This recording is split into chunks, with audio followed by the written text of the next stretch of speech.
What's going on, everybody? Welcome back to another episode of JohnnyVTV Live. Best bets for week 6. My boy Andrew Cayley is a little MIA right now, so we got the one and only Justin Henry, a.k.a. J-Hen, coming to us live. What's good, baby? How you doing? What's going on, my man? Hey, early morning here in the West Coast, but still always down to talk football, my man. Is West Coast the best coast? Can you confirm? Hey, I've been to the East Coast like 2-3 times in my life, so it's the best coast in my eyes, man. West Coast, the best coast. All right, West J-Hen. Coast, baby. Confirmed.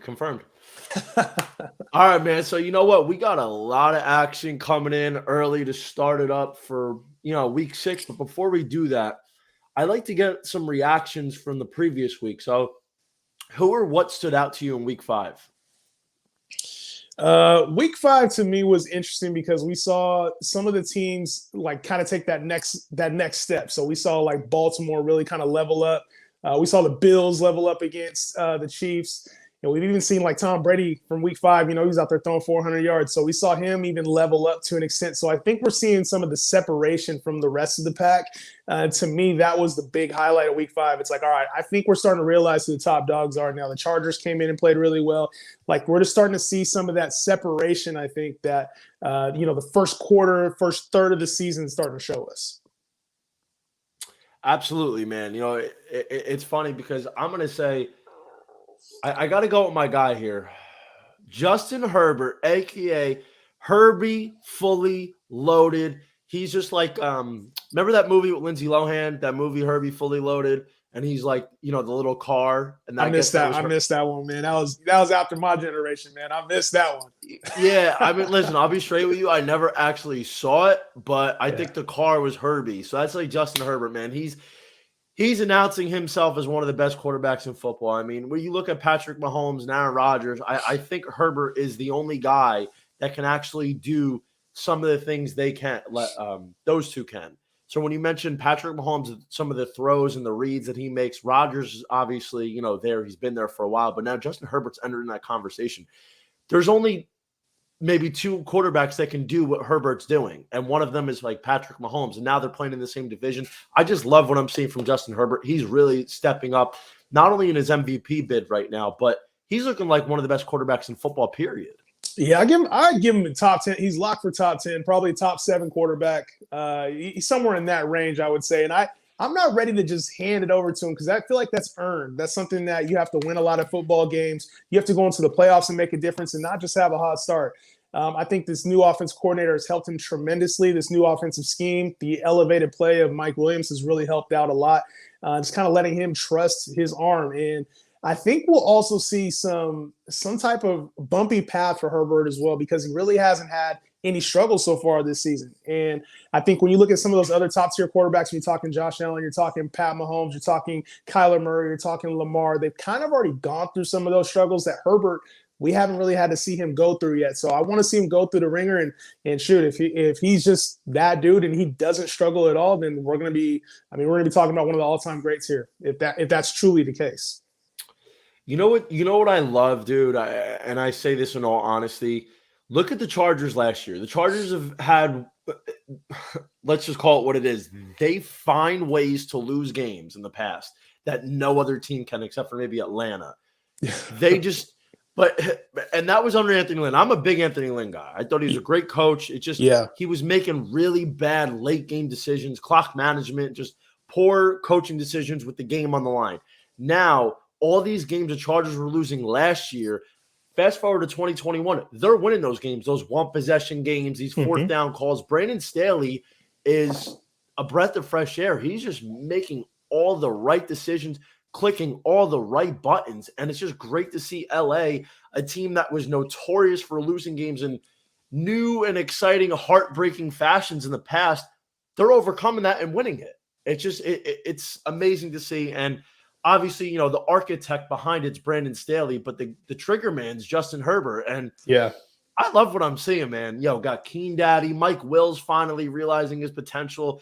We've been waiting to see this from Mike Will made it for quite some time, and it's finally here, man. And listen, this is the Mike Will made it of the NFL. This is what we thought we were going to see when he first got drafted. And so he's coming in playing that X receiver out there, and he's handling the position well. And Austin Eckler's playing at a high level at the running back position. He came back. This team needed him and his presence. And I feel like they have all the makings for it. Obviously, it's a tough division when you got the Chiefs, you got the Broncos.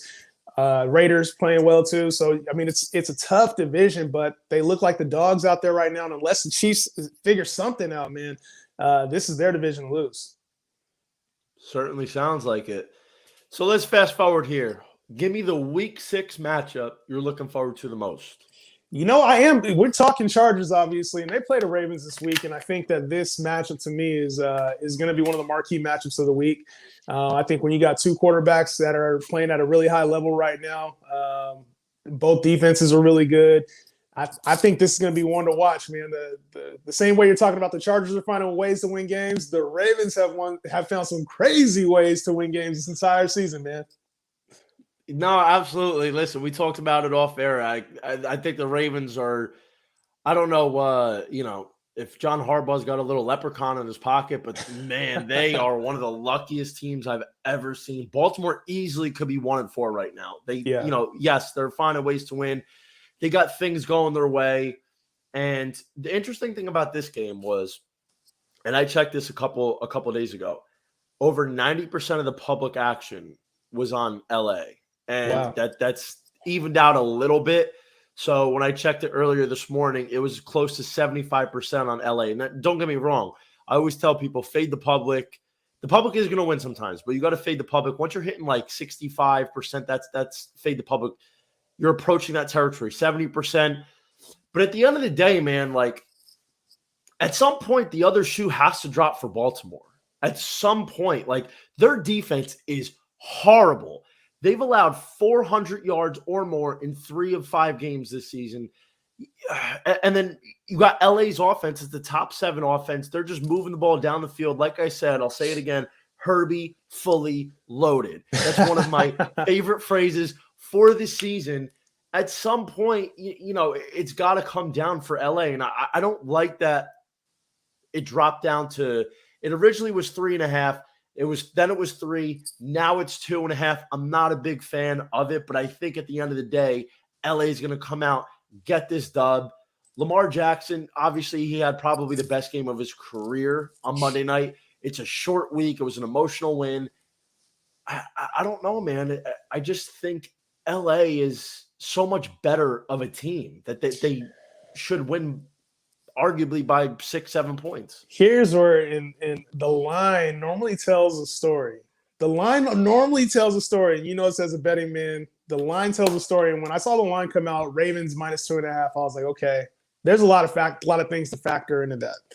And yeah, the Ravens are coming off a short week. Like there's a lot going against the Ravens. But to me, the X factor right now is Lamar Jackson. The way he's playing right now in clutch situations too, he's really stepping up. And I think the problem that a lot of teams are going to have with the Ravens moving forward is that deep threat emergence right now of Hollywood Brown. I think him becoming a consistent factor in this offense, Rashad Bateman's pending emergence, until last week, they hadn't even really needed Mark Andrews. And I think almost not having a true run game right now, just trying to get Latavius back on track, has actually helped this team because the ball is in Lamar's hands more than ever now. Obviously, we saw that with how many yards he's had over the course of the season. I think he's outscored, like 18 teams. He has more yardage than 18 teams, which is crazy. But to me, it just seems like you're getting the ball in your best playmaker's hand. Now, whether that can sustain for a full season, he stays healthy for a full season, that remains to be seen. But when the ball is in Lamar's hands, crazy shit happens. So for me, I like what I'm seeing out of this Ravens team, and I trust Lamar. I feel like he's a winner by nature. And when I'm looking at this line, I think Vegas tends to see it the same way. It's an intriguing point. I mean, I'll be straight with you. We've had this conversation in the past. Like, I'm not sold on Lamar Jackson. Like, how? I mean, because like I'll be honest, dude. Like, I don't think he's that great of a passer. Now you're gonna say, well, what about what he did last night or on Monday night? it was a lot of dink and dunk, Colts soft zone defense. Like, yeah, he made the throws where he had to, but I've been watching him a lot this season. He's missing wide open throws. And then my favorite case in point was the first game of the season where he was just he had to have 6 or 7 guys off target and they were wide open. He missed Hollywood Brown in the end zone. He missed Mark Andrews on a first down. I'll give it to him, dude. Like, second half, he did what he had to do. And I think, the interesting thing now with the way Jackson's playing, and he's getting so many touches, like he's involved in every play virtually. So I'm interested in attacking him on the prop market. It's an interesting point. We're going to talk about this a little bit later, but just to give a little taste, he is the only quarterback this season to go over his passing yard prop in every game, 5-0. So that's one thing I find very interesting. And obviously, the Ravens are not doing what they've historically done. They're a team that runs the ball 30 times a game. They're a team that plays great defense. Both of those are not true this season. So, that's where I think the misconception is about Lamar. I think because he's had such a strong run game to lean on, because he's had his legs to lean on, we haven't really had to see him be a consistent passer. So to say that he hasn't, he misses throws. Every quarterback misses throws. If we watch enough NFL games, the Ravens just been in prime time a lot this year, so we've got to see his successes and his falters. But a lot of quarterbacks miss throws and make errant throws too. But he's hit a lot of throws. He's had a lot of drops this year. And to be honest, his receiving core isn't really that great. To me, Lamar does something that's irreplaceable, and that's being able to just move the football, whether it's through the pass or on the ground. And if you try to take that away from him and make him a pocket passer, it doesn't make sense. And so he's going to be a little bit more inconsistent because he is throwing on the run, because he has to be thinking about, okay, am I running right now or am I passing right now? There's a certain level in his head that clock isn't the same as a pocket passer. Pocket passer can stay in and they know they're not running the football. Lamar has another decision to make, whether it's a check down, whether it's another decision, it might be run. So for him, that's an extra read he has to make. I love what his evolution as a passer this season, everything that was hyped up over the offseason. I see it. I'll be straight with you. I'm not sold yet. To me, when I'm watching him, his first inclination is to run. You know what I like, dude? And I'll tell you the guys I like, because I don't mind a quarterback that can run, but when they're looking to run first, like look at like a Deshaun Watson. I mean, obviously, maybe it's not a great case right now, but watching Deshaun Watson, I don't know, my shoulder's a little sore, man. watching Pat Mahomes or watching, a Justin Herbert, these guys can kill you from the pocket. If you took away their running ability, they'll shred you from the pocket, but they can also take off. They can use their legs where they need to. I feel like right now, from what I've seen as an entire sample size, I feel like Lamar's first inclination still is to take off. Like, yes, he's hitting on the checkdowns and stuff like that. I need to see a little bit more consistency from an accuracy standpoint down the field, outside the hash marks. He's done it a little bit, I think as a quarterback, your job is to win games. And so I think a lot of people get dialed in on, is he accurate? Is he a good thrower of the football? These self-imposed taglines that we give quarterbacks. And Lamar's a winner. At the end of the day, that's what he's done his entire career. He's won football games using his legs, using his arm. We've seen him falter in the playoffs, which a lot of young quarterbacks do. I think we put a lot into this, a stock into the fact that he was a young MVP, that he broke the rushing record. But to me, if you can win football games, it doesn't matter. We saw success with Cam Newton, Kaepernick back in, when their Super Bowl little runs that they had. And obviously it didn't work out in the end. But we've seen quarterbacks have success running. I mean, the Ravens were one of the top teams 2 years ago and just happened to be, run up into a different opponent. So I don't necessarily buy into that mobile quarterbacks aren't necessarily as effective as throwers, but I can see your point. It's fair enough. So with that being said, where are we going here? Chargers, Let's Ravens, go there. Points. I feel like, to me, I got to go with the Ravens with the points. For Why? sure, money line. But I'll take the points with them. For sure. Wait. For sure, money line. I like them for sure, money line. All right. You know what? We're gonna go on opposite ends of the spectrum here. You pled your case for the Ravens. You heard me say about the Chargers. I think they're playing outstanding football. Honestly, they should have lost last week against the Browns. I think the Browns kind of, second. One thing I don't like, they've done it twice. They did it to the Chiefs and they did it to the Chargers where, they had a lead and they couldn't put it away. They're just making stupid mistakes. Yes, they had in-game injuries, but you know what? I think they got Denzel Ward coming back. They have Jadeveon Clowney coming back. Even though they don't have Nick Chubb, they have Kareem, or I'm sorry, not Kareem Hunt. I'm bugging, bro. I'm on the wrong game here. you were straight to the Browns. I was like, hey, I started going on a tangent about the Browns. We're covering that game next. But, Chargers, you got Justin Herbert, you got Mike Will. He's finally, like we talked about, he's finally realizing his potential. Derwin James, getting him back was gigantic. He's the quarterback of that defense. He's like baby Cam Chancellor. Like, that's the guy. I think even though Baltimore has done enough, to obviously win 4 games to this point, I think it's got to be LA, man. I really do. I just love what LA's doing. And let's not forget the fact that aside from being 4-1 straight up, they're 4-1 against the spread this season. Man, gotta love it.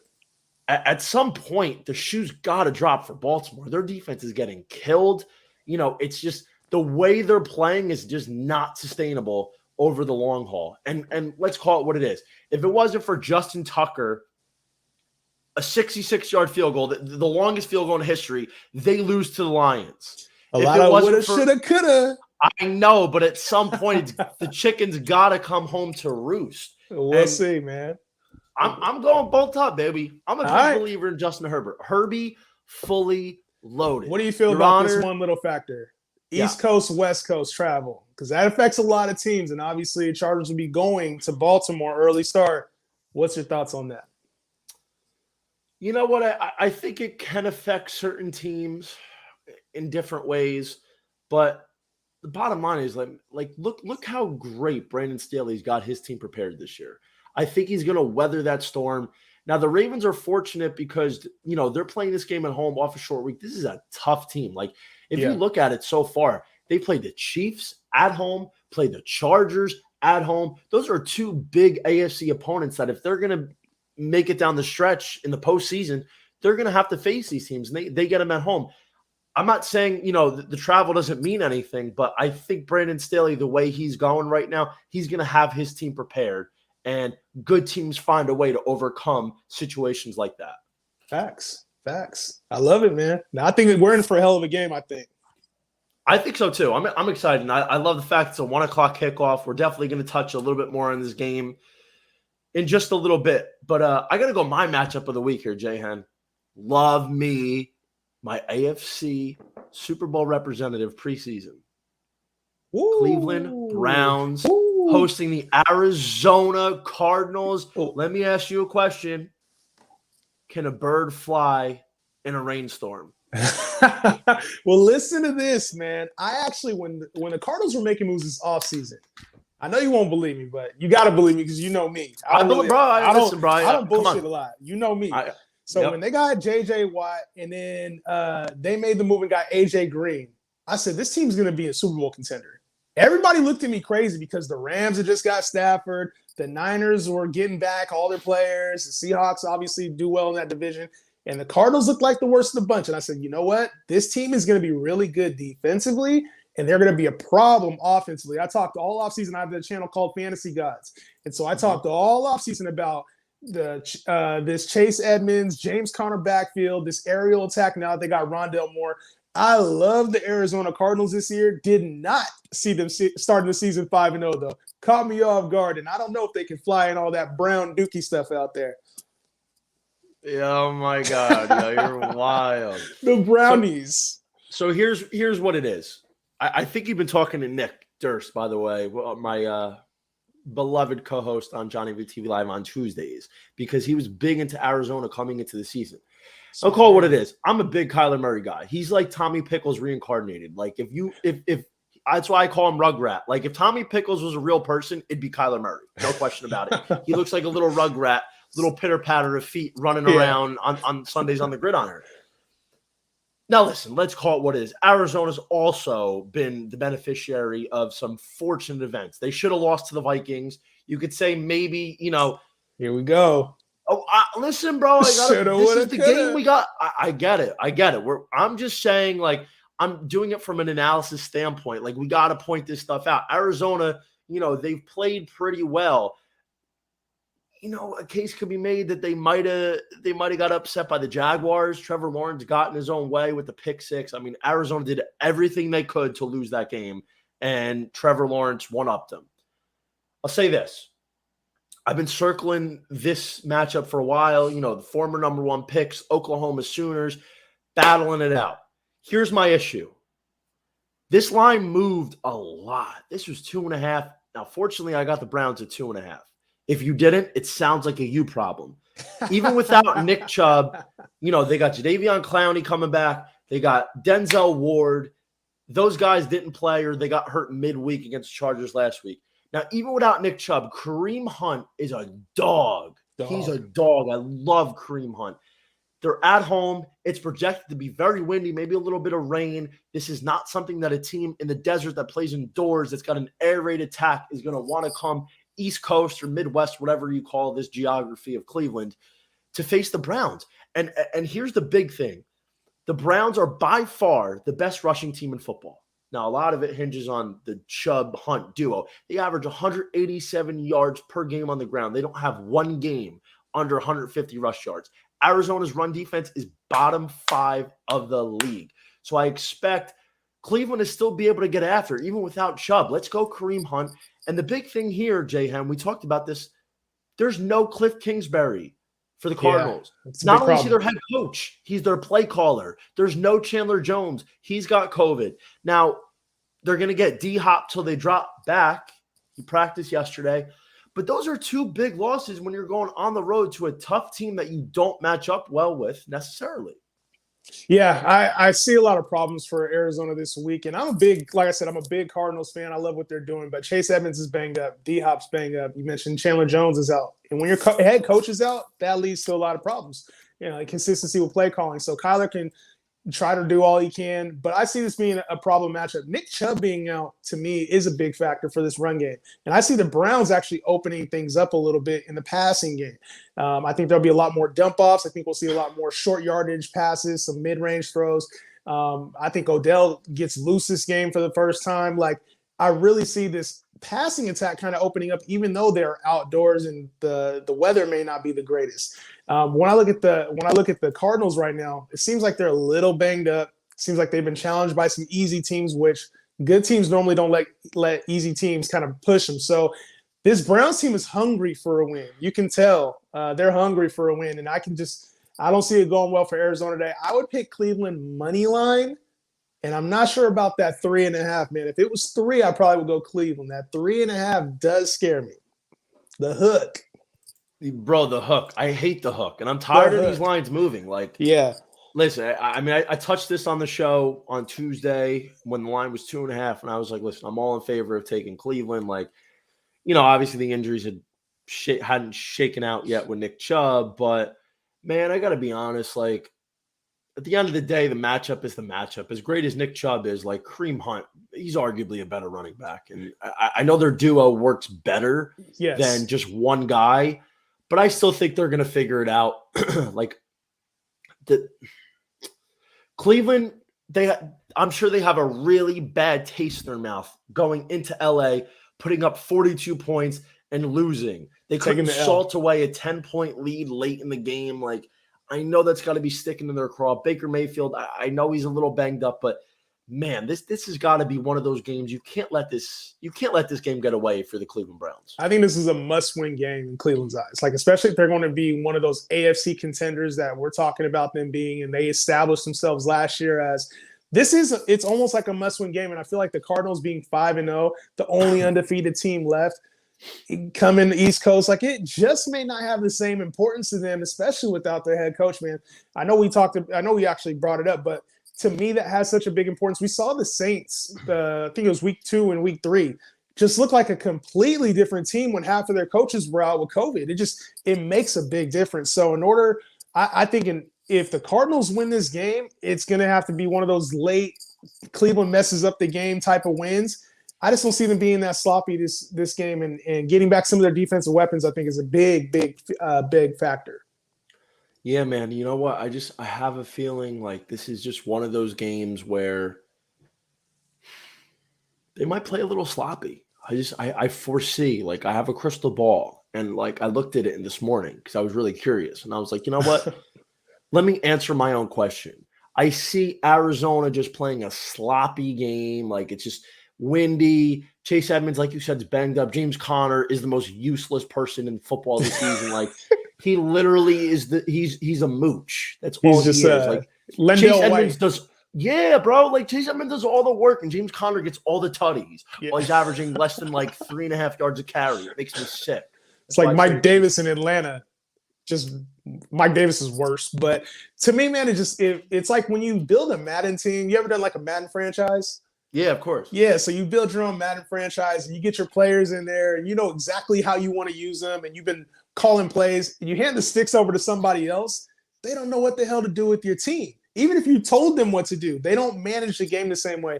And that's kind of where I feel about this Arizona Cardinals offense. It's like Cliff Kingsbury went and got all his pieces, the little chess pieces that he wants, especially that Rondale Moore pickup in the draft. And I feel like just somebody else managing over it. I don't have a good feeling about this game. And like I said, I like the Cardinals a lot this year. I still rock with Cleveland in this one. Let's go, baby. Brownie up. Don't disappoint daddy.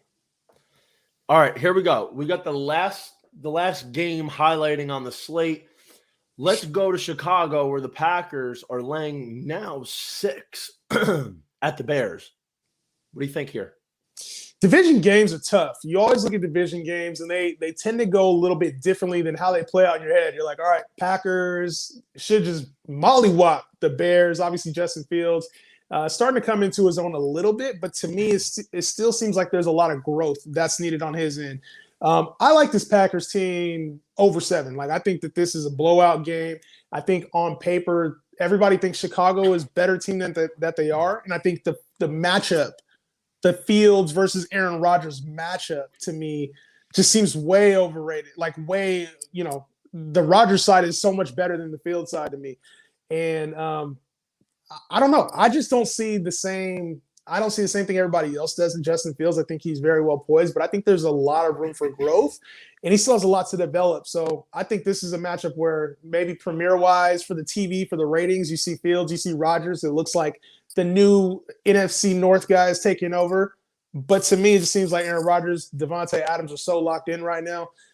Even with Aaron Jones banged up a little bit, it's a no-brainer. I got GB all over in this one. I criticized Green Bay heavy, as most people did, after their Week 1 debacle. Well, you know what aggravated me the most between Aaron Rodgers and Devontae Adams? What's that? Heading into the game, these two, they put up the same thing. They put up the story of the last dance of Jordan and Pippen. I was disgusted. I was like, how dare you put up Jordan and Pippen on your story and you come out and you play like that? Like, I couldn't even fathom it. Like, it was the grossest thing I've ever seen. Like, how dare you do Michael Jordan like that? Yeah. But now, since then, boom, they've answered the bell. Aaron Rodgers is famous saying, relax. Yep. And look what they're doing. They're coming out. They're just absolutely taking care of business the way they should. They could have lost, against the Bengals last week. Nobody wanted to win that game, late in the game, OT, hella missed kicks. Yes. But here we got Chicago, Justin Fields, man. Like, yeah, they went into Vegas last week and they got the dub. But I'm not seeing what I want to see from Justin Fields. Like, he's got weapons. He's got Allen Robinson. He's got Darnell Mooney. Darnell Mooney's one of my faves. Even without D-Mont, like Dane Will now, got COVID, which doesn't really help my fantasy team, but neither here nor there. So Khalil Herbert's going to be stepping in. I think even without Jair Alexander and Zadarius Smith, we're going to see Justin Fields. I don't see it yet. Like, he's got a long way to go. Like, he's going to be really good. Like, I'm a Justin Fields guy. Like, I like him. I think he's going to be good in the future. I just don't think the future is to buy it. And here's one of the big things. And I feel like I have to take this into account. Jahan, in their last 15 meetings, the Packers are 13-2 against the Bears. They're 9-1 in their last 10. My favorite stat, the Packers are 14-4 ATS in the last 18 games versus the Bears. Like, now we see, this line moving up, but like you said, like, I'd play this to 7. I think Green Bay, they're going to take care of business. Like, I see Aaron Rodgers coming out.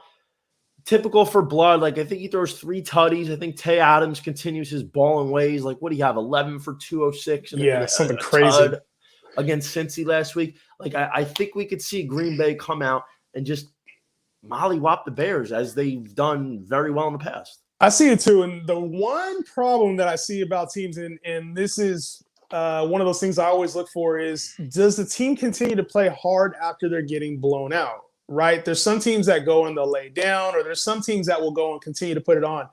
I could see the Packers going up by like 13 in the fourth quarter, and this being like one of those things where Justin Fields just drives down the field. The Packers aren't really the type of team to like put the pressure on defense. Like, remember how the Pats teams would beat teams by 40? The Tampa Bay right now, they don't quit.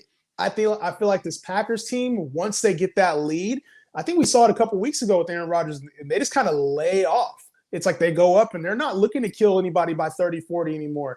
They're just getting the win and getting out. And so that's the one thing I can see with this Bears matchup, is that the Bears aren't going to just come off the field. They're not going to backdoor cover. You're worried about the backdoor cover? I could 100% see a backdoor cover with this Bears team. Don't speak it into existence. I don't want to hear it. I'm a big Packers in the teaser this week. Get them right down to a straight pick 'em. Like, I think Green Bay, man. I think we got to ride with Green Bay all the way. Chicago, like, who the hell's covering Devontae Adams? Jalen Johnson? Like, give me a break. Like, once Vic. I said it after he left a couple of years ago, because, you know, they lost a couple pieces otherwise, but I was like, the biggest loss for Chicago on their defense was Vic Fangio.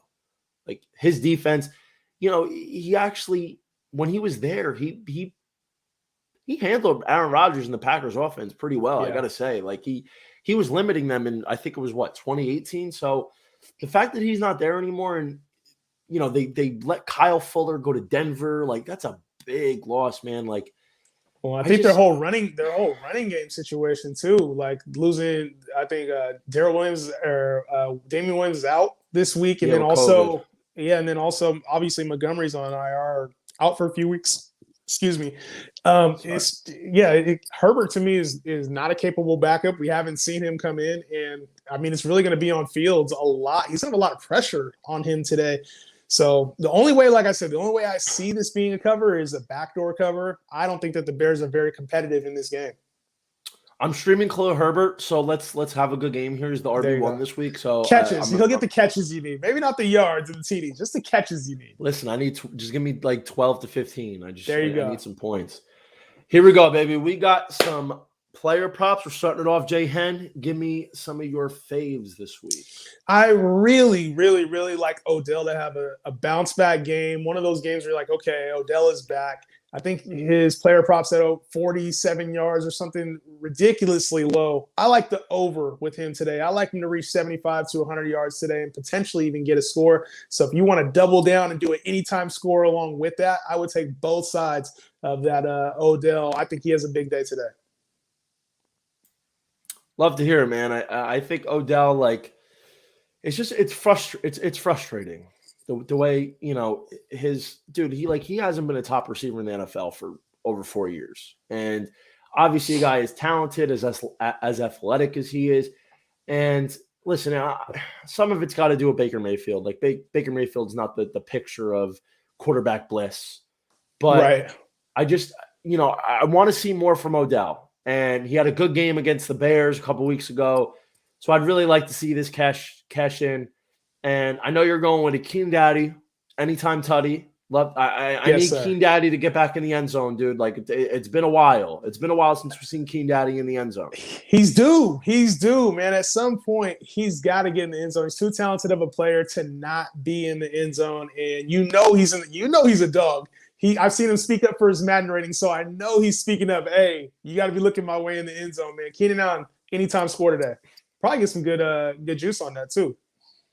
Yeah, we need Keen Daddy. I certainly need Keen Daddy. Keenan Allen, let's not, let's come on, let's get it going here. For my player props, we got a lot. Let's go. First off, we got Matthew Stafford over 285.5 passing yards. Listen, Stafford's got 275 plus in every single game. I think the Giants, everybody knows that they're so much worse at home than they are on the road. You know, they have a lot of injuries. I think what LA is going to do is they're going to attack early, get up early. I think Stafford might have 250 by halftime. I really like Stafford to have probably like in the 330 range. I think he's going to gut the New York Giants defense. It just does not look the same as last year. Let's go Stafford, my MVP pick coming into the year. Everybody's kind of sleeping on him, and I saw what you did for FanDuel where you're talking about Tom Brady. I just had to remind you, and listen, it's very jumbled right now. There's about 6 or 7 guys you could throw in the MVP mix, and obviously they're all quarterbacks. But all Stafford's got to do is just stay in the mix, keep it very quiet, and he's just going to make a run about week 11, week 12. Stafford, man, I think this is a big game for him. Nice 330, 3 tuds. Have yourself a day, young man. Let's roll. Next, we got Kyler Murray, under 258.5. Passing yards, listen, we talked about it. We think it's going to be a tough game for Arizona. Rugrat, Kyler Murray, Tommy Pickles. I think it's just going to be a little bit off. I could see him maybe going for 250 at the most. I think it's going to be a little bit of a struggle here. We got to work some unders in. Next, we got Herbie, fully loaded, over 289.5 passing yards. Here's the deal. We know the Chargers have been absolutely butter this season. Now, coming against a Ravens defense that allows 4 Bills in 3 of 5 games, no good if you're Baltimore. I think Justin Herbert has 350. He's going to keep eating and building an MVP case. Let's roll, Your Honor. No objections. Next, we got Lamar Jackson, same game. I think the bottom line is I could see the Chargers getting up early. Lamar's going to be forced into not the same situation, but a similar situation that he was against the Colts where he's going to have to keep throwing to keep up. So I mentioned it earlier. Lamar Jackson is the only quarterback in the NFL this season, ironically, over passing yard prop in every game this year, over 231.5. Let's go. This is kind of like a same game stack from from passing yard standpoint. Told you I would touch on that one. Next, we got Kareem Hunt. The show is his. Love me some Kareem Hunt. Over 110.5 rushing and receiving yards combined. Here's the deal. He's probably in line for somewhere between 20 to 25 touches. We touched on it earlier. Arizona's run defense is terrible. They are bottom 5, allowing just about 140 yards per game. I think we might be able to see 105 yards from Hunt on the ground. And, listen, 5-6 yards through the air should be a no-brainer. Next, we got Josh Jacobs, under 53.5 rushing yards. Here's the thing. Josh Jacobs has been terrible this year. Vegas, Raiders, whatever you call them, they're in flux right now. And I think maybe they play hard for, their coach that everybody wants to save their jobs. But Jacobs just hasn't been that good. And going into the road in Denver, a tough Broncos defense, I don't know if I buy in. He might be sick. Like, he's not 100% himself anyway. Next, we got Stephon Diggs, under 6.5 catches. It is so bizarre. Heading into the season, Diggs was 15-1 on his over reception prop. He hasn't. What is going on with Stephon Diggs? Like, he hasn't hit his reception prop in a month. I think that this team, I think that team is finding some new weapons, because I think when you lean so much on Josh Allen, you lean so much on Stephon Diggs, like that takes a toll through a 16-game season. Now we got a 17-game season, and they know they need to make a championship run. So I think this team is finding new weapons, finding ways to get creative with Dawson Knox, with Emmanuel Sanders, with Zach Moss, getting the other guys involved, taking the weight off. But don't be surprised if we see a resurgence from Diggs in the mid-season here.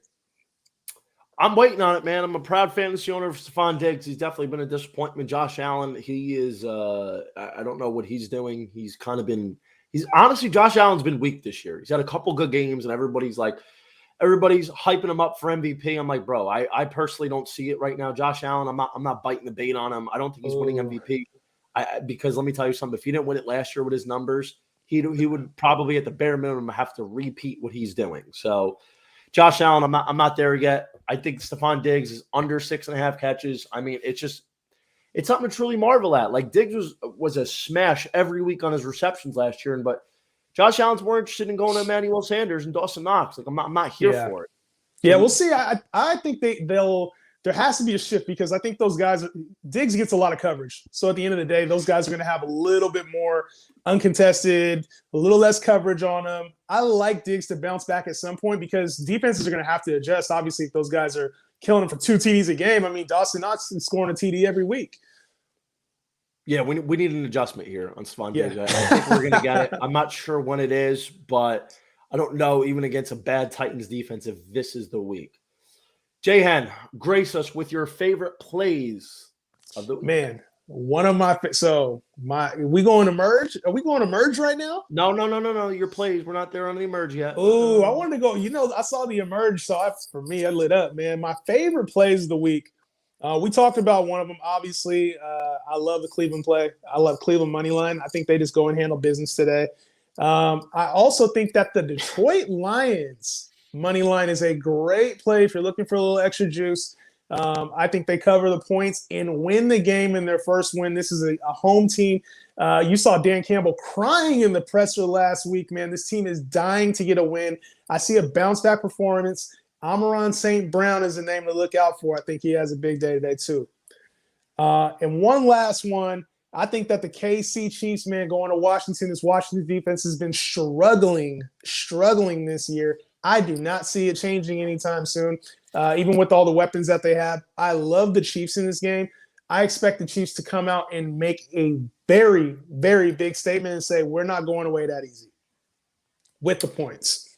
I would hope so. So the line moved up to 7. I would hope so, man, because, listen, Kansas City's only covered one spread in their last 7. They're 2-13-1 in their last 16 games ATS. Absolutely brutal. I don't know what's going on. As for the Lions, I actually don't hate it. I think they're due. The Lions are scrappy, man. They're a scrappy team. They're very feisty. And one of my favorites, and this is why I drafted them in fantasy, DeAndre Swift coming into the year, like, I heard what Dan Campbell was saying. He was going to turn them into the Walmart version of Alvin Kamara with a lot of catches out of the backfield. Right now, man, DeAndre Swift is on pace for about 90 to 93 catches. Like, that would be something to really marvel at. I just love seeing D Swift getting involved. I can't stand Jamal Williams. He needs to just go somewhere else. He always does this, bro. He's so annoying. Like, he did this with Aaron Jones. Like, hashtag free Aaron Jones. Like, let's stop making Jamal Williams a thing. I want DeAndre Swift all gas, no brakes. And the concern I have with DeAndre Swift is that he's not getting it done in the run game. I think they're giving him enough touches in the passing game, but this team need some run game, man. They have to establish the run. I think that they've thrown to their backs. I don't know. It's a collective, one of the highest in the league. I don't know the exact number off the top of my head, but this team has a ton of receptions going to their running backs. And to me, I feel like that's always been a stigma for this Detroit Lions team, is that there's been no run game. And I was hoping this year would be the change of that, bringing in Jamal Williams, obviously letting DeAndre Swift kind of take that next step. And with Dan Campbell in there as a coach, I thought that was the next evolution. And then obviously that's not the case. See, the thing that worries me here is they're not really committing to DeAndre Swift full time. Like, true. He's got 3 games with 10 or more carries, but the most carries had in a game this season was 14, which, was solid, but it's had 2 games, 8 carries. Like, and the big thing is, they don't fully commit. Like, you remember when 2018 Matt LaFleur would do with Derrick Henry, Dion Lewis? Like, he'd put Henry in. Like, it was mind-boggling. He'd put Henry in for 2 carries, put Dion Lewis in for 3. Like, he would just keep rotating. Like, I think not everybody responds to that. Like, they need consistency. Like, you need to give DeAndre Swift a healthy amount of touches. Let him get going. Like, you can't say, oh, here's 2 carries. We're going to bring you off for a drive. Then we're going to give you 1 carry. Then we're going to bring you off for, 5 plays. You know what I mean? Like, it's too much of a revolving door. Like, you need to commit heavy to D Swift. That's my guy, man. I love me some D Swift. I think in fantasy, that's somebody to look out for too, man. It's one of those dynasty players. He's somebody that's going to be around for a while, and I love the volume that he gets. Hopefully, I mean, he was a little banged up earlier in the year, and I know he's been rocking that Q tag for a few weeks now. So hopefully, he gets a little bit healthier towards the second half of the season. Yeah, it's that groin, man. But you know what? He's continuing to play through it. They're limiting his practice reps, but I love me some DeAndre Swift, man. Like, in line for 90-plus catches this season. Let's go, D Swift. There it is. Here we go, baby. Gambling Guinea's best betting trends of the week. Now, I will say with caveat, I got some of these lines early. Again, if you got a bad price, it sounds like a you problem, not a me problem. Without further ado, let's roll. First off, we got the 2-team 6-point teaser. We are 4-1 this season with the teaser. The only loss was the Jets-Titans under 50.5. That was ridiculous because future business leader of America, Zach Wilson, just couldn't deliver in the crunch time when we needed it. First off, we got the Kansas City Chiefs minus half a point. Listen, KC needs to get it together. I will not stand for this mediocrity any longer. They absolutely laid an egg against Buffalo Bills at home, Sunday Night Football. It was disgusting to see. Let's go Kansas City. Next, we got the Chargers plus 9, 8.5. I'd play it too. I think Herbie fully loaded keeps making a statement like he did in the movie with Lindsay Lohan when he played a card. Let's go with the 2-team tees. Next, we got the Cleveland Browns minus 2.5. I think they're going to go heavy. Jay Hen, I have no idea what happened. I think he's dealing with a little bit of technical difficulties, and we have him back. So here's what we got. We got the Cleveland Browns minus 2.5, now 3.5. I still think the Browns get this done. I'm a big believer in the Cleveland Browns. Let's go. Kareem Hunt is going to have a big day, and our boy Jay Hen also thinks Odell Beckham is as well. Next, we got the Green Bay Packers minus 5, now 6. I would play the 6. Definitely think about throwing Green Bay in the teaser. I think Aaron Rodgers, Aaron Jones, Tay Adams coming for blood. Let's go. Green Bay is going to put a hurting on the Chicago Bears as they've done the last 15 meetings. Next, we got the minus 7.5. Hey, listen. The Rams, as everybody knows, are my Super Bowl team heading into the season. Going on the road, yes, west to east. We talked about this with the Chargers. Good teams find a way to overcome. And here we go. They're facing a Giants team that is 5-13 straight up at home in the last 3 seasons or since 2019. No good. I think the Rams are going to win by 10 points. Stafford, don't disappoint daddy. Next, we have the Chargers plus 3 on the road. To the Ravens, listen, I'm a big fade the public guy. But at some point, I think the shoe has to drop for Baltimore. They are not good. They're not a good team. They very easily could be 1-4, 2-3. They've been very fortunate. John Harbaugh has got a leprechaun in his pocket. Jay Hen, don't shake your head at me because honestly, we know it's true. Rodrigo Blankenship with the rec specs misses the kick. Like, listen, we know the Colts just went full choke artist, but at the end of the day, like, how does Blankenship missed that kick? He's hurt. Come on, give me a break, dude. Your Honor. I don't know, man. That's the one we'll have to come back to next time I'm on, man. We'll have to come back to that one 100% because I honestly think that sometimes there was a Carolina year. Remember Carolina went to Riverboat Run. 15-1. Yeah, they got lucky as hell. Same thing. They got lucky. But sometimes better to be lucky than good, especially when it comes to betting. 100%. I do agree with that. We are on opposite sides of the spectrum with this Chargers-Ravens game. This is a tough one. Obviously, the Chargers are the worst run defense in football. But the style that the Ravens are going to run, like there's no Dobby, there's no Gus Edwards. They're running ancient Latavius Murray and Tyson Williams. I just don't see it. I think a lot of the ground game success is going to have to be contingent on Lamar Jackson, like him using his leg. But that's not the same style of running. When we look at the Chargers being the worst run defense in football, they're not getting killed by opposing running quarterbacks. You know what I'm saying? Like they're getting killed in 12 personnel, 2 tight ends, getting behind the line of scrimmage, just running it down their throats. I just don't know if I see Baltimore doing that at home. And their defense has been so bad. Oh my God. Like, I got to see me bolt up, baby. Let's bolt up. Like, let's just call it what it is. We'll see. Herbert, obviously Herbert's your guy. And Lamar's one of my guys. What's Herbie fully loaded. Let's go. It's Herbie fully loaded. He's building a case. Hey, I'm just going to call him Justin H since he's Justin H. Justin H like me. That. I'm going to call him Justin H, man. J-H. So. J-Herb. I love it. It's time for Emerge Player of the Night. You were a little too soon on the trigger there.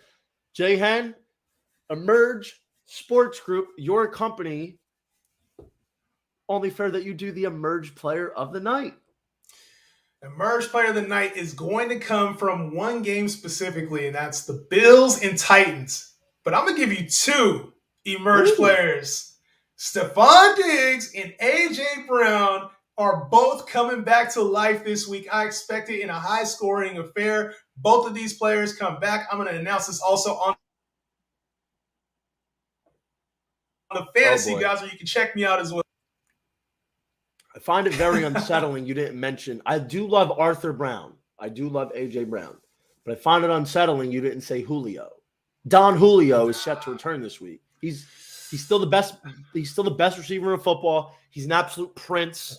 I mean, like, come on, let's call it what it is. Best receiver in football, you don't mean that, man. You don't mean that. With Tay out there, Reek out there, you don't mean that. Julio, a step below. I've seen nothing to counteract the point. The problem is Julio just can't stay healthy, but that has nothing to do with his skill set. You see when he steps on the field, he's going for over $1 every game. Like, I would love, and people have seen this, back in 2015 when the Falcons made a priority to just pepper Julio. I wish Julio played in a system like Devontae Adams gets to be played in, with Aaron Rodgers just funneling him 15 targets a week. And for whatever reason, nobody ever doubles Devontae Adams. Like, I don't understand it. He's never doubled. It just doesn't make sense. I like Tyreek Hill, but let's call it what it is. Like, Tyreek Hill is not the best receiver in football. He's one of the best playmakers. But as we've seen, like, you can take Tyreek Hill away. Like, look at what the Bills did. Like, Tyreek Hill's fast. Yeah. Like, and I'll give it to him. Like, he's really honed his craft. Like, he's become much better receiver. Originally, he was just a speed guy. But now he's worked on his hands. He's worked on his route running, ability to identify the soft openings in the zone and how to get open and how to be a receiver. But come on, man. Like, I just think there's so many. I think Julio to me is just a lesser version of DK Metcalf at this point in his career. Same player, and DK's younger, more explosive. I love Papa DK. He's a physical specimen. I gotta call it what it is. D-Hop is the best without like speed hops. D-Hop is the best. I like D-Hop, but D-Hop at no point in any time was ever better than Julio Jones. Never. That's cap. It's not cap. It's not cap. Like, it's straight facts. At no point was D-Hop ever better than Julio Jones. He's better now. He's been better. He's not better. What do you mean? He gets to play in an offense where he's got Kyler Murray just hitting him with 1 billion targets. And now look, when we see that D-Hop's not getting peppered, he's not doing much. He's been very pedestrian and average. Listen, I'll go to the grave with this. Until I say otherwise. See. D-Hop, man. What's going on with Julio? He's been hurt. Listen, bro. Talent-wise, I don't know, man. Like, everyone, you ever notice this the last, 7 years? Everyone's always like, who's the best receiver in football? Who's the common denominator? They're always like, no, he's better than Julio. Julio is the common denominator. It's like, no. Who is it? Tay Adams? Julio. Tyreek Hill? Julio. Hopkins? Julio. AB? Julio. Who's the common denominator? That is one Quintorris Lopez Julio Jones. I just don't see it, man. I think his fall from grace is already here, bro. We're looking at a mid-tier receiver at this point in his career. Mid-tier. Excuse you, Jay. I didn't mean to come on. I didn't need to come on the show and disgrace Julio. That's my guy. No, obviously not. It's clearly not. But Julio, man. We come to the end of the road. It's over. It's over. You know what? If he goes for $150 on 8 catches and a tug this week, I want to hear nothing. I want to hear nothing from you. I want to hear silence. Nah, you're gonna get more. You're gonna get more of those ecstatic vocals from J-Head. What, 8 for $150 and a tug? You know what? I'll come up with a new song for Julio if that happens. He's Don Julio. He's an absolute prince. Let's just hope he stays healthy. I'll go to my grave until I say otherwise. It rests on me. I've seen nothing to say Julio's not the best receiver in football. It's just injuries. You know what? If he was on a better team with the better quarterback that could get him the ball, like Tannehill's capped at 4,200 yards. If he's on a team with more volume, maybe we have an argument, but he's not going to get to show it, especially as the number 2 on that team. There is a difference between best talent-wise and the most productive. He's not the most productive, and he won't be the most productive. But talent-wise, I mean, bro, he's still a thoroughbred, bro. He's still savage. Talent-wise is D-Hop all day. What do you mean? It has to be. He gets double team. He'll catch it in a double team. Easy. He catches it. First of all, if you're going to come out, literally everything. There's where Jones is not a threat in the red zone, and there's a reason. All right. First of all, if you're going to come at Julio, at least fix your Wi-Fi. That's 1. 2. The reason Julio's not a threat. My kid's gaming right now. The reason Julio's not a threat in the red zone is because nobody throws him the ball in the red zone. It doesn't make any sense. And all his time in Atlanta, that's why Calvin Ridley had 10 touchdowns the first couple of years, because he's commanding so much attention. Julio Jones literally invented producing like a madman in double coverage. He was doing it when D-Hop was still at Clemson. So I don't want to hear about it. Like, there is no receiver in the past decade that's seen and beat more double and triple coverages than Julio Jones. The only other guy that you could throw in there is Calvin. Calvin's the only other guy. D-Hop, like, yeah, of course he's double, but like not like Don Julio. I mean, come on, bro. Give me a break. I look at that Bills game, bro. There's only one receiver in the league that can make that catch. Straight up, last year, there's only one receiver that can make that catch. Julio can make that catch. I don't know where. We've never seen him make that catch in his career. Did you by any chance watch when the Falcons were in the Super Bowl? He's the only guy that maybe other than Megatron, he's the only guy that can make that catch on the sideline. Run the tape back. There's no other receiver that can make that catch. Nobody's got. What? D-Hop can make that catch. No, he can't. D-Hop can make that catch. No, he for can't. Sure. He's made that catch. We've seen him make it. He's not tall enough to make that catch. He's 6'1". Julio Jones needed every bit of that 6'3" to get there. Run that back, bro. Look at the little bit of gray area. I'm telling you, go watch that sideline clip. D-Hop, he's got the hands for it, he's got the footwork for it, but he doesn't have the height for it. Something about D-Hop's hands. They have like a little. I'm a big D-Hop guy, magnet bro. Like, in there, and they just. I'm a big D-Hop guy, but I draw the line at being better than Julio. At no point was he ever better than Don Julio. He just played in a system where he was force-fed targets. Like, it must be nice, and it must be nice that Devontae Adams just gets. We saw Julio get force-fed targets in Atlanta. Don't forget. When he did, he went nuclear. D-Hop did too. D-Hop was the best receiver in the league when he got force-fed targets. He was never the best. He was a stat stuffer. We could go on all day about this, but we got to wrap up here. What's your final thoughts heading into week 6?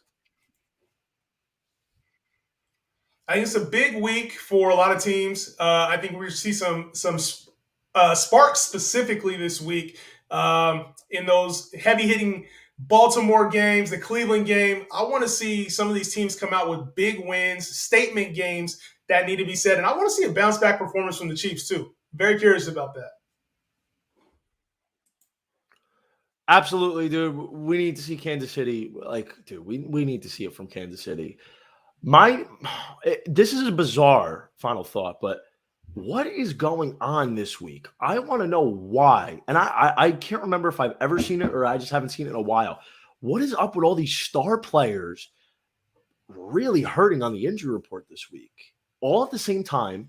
It's only week 6. McCaffrey, Tyreek Hill, Nick Chubb, Kyler Murray, Dane Wills got COVID. Like, what is going on with all these star players? Like, I need to know, is there something not being done in the conditioning in the offseason, or was it like a weird preseason that these guys just aren't getting enough work? I just think it's too much of a coincidence for all these guys to be banged up and on the fence of missing this week, like all at the same time.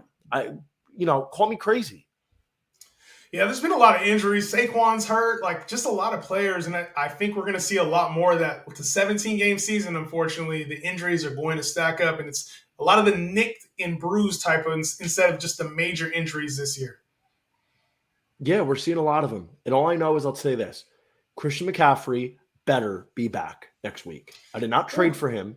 So he could sit on my bench in my IR spot. What's your record right now?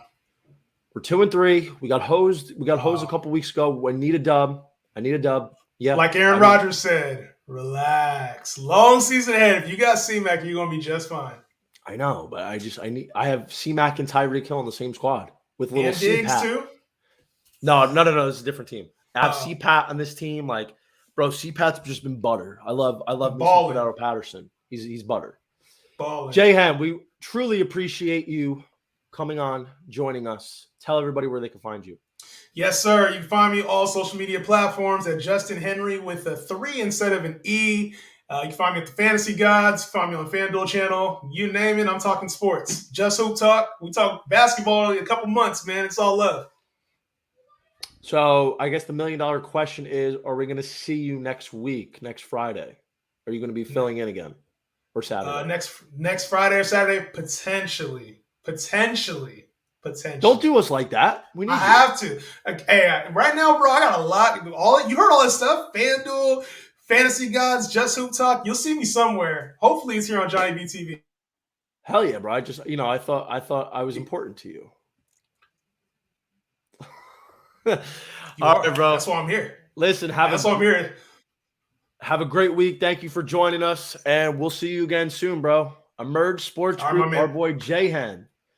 All right, everybody, take it easy. Hope everybody has a great week of betting. We'll be back at it on Tuesday. Ciao.